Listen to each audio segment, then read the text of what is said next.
এবারে রিয়ানের শরীর খারাপটা কিন্তু ভালোই ভোগালো। প্রথমবার ডক্টরের কাছে যেতে রিয়ানকে যে সমস্ত মেডিকেশনসগুলো দিয়েছিল তাতে কিন্তু সে সম্পূর্ণভাবে সুস্থ হয়নি। তাই জন্য আবার দ্বিতীয়বার ডক্টরের কাছে যেতে হয়েছিল।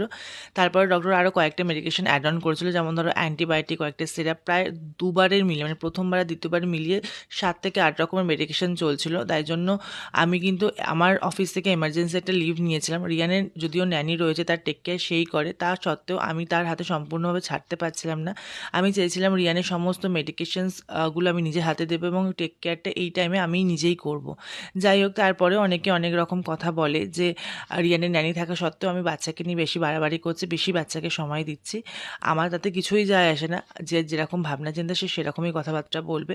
যাই হোক, তোমাদের সবার প্রেয়ারে আশীর্বাদে রিয়ান এখন অনেকটাই সুস্থ হয়ে গেছে, আর একজন মা হিসেবে আমি এখন অনেকটাই স্বস্তিতে আছি যে রিয়ান সুস্থ হয়ে গেছে। বাচ্চা অসুস্থ হলে যে মায়েদের মনের অবস্থা কী হয় সেটা কিন্তু আমি বেশ ভালো করেই ফিল করতে পারলাম।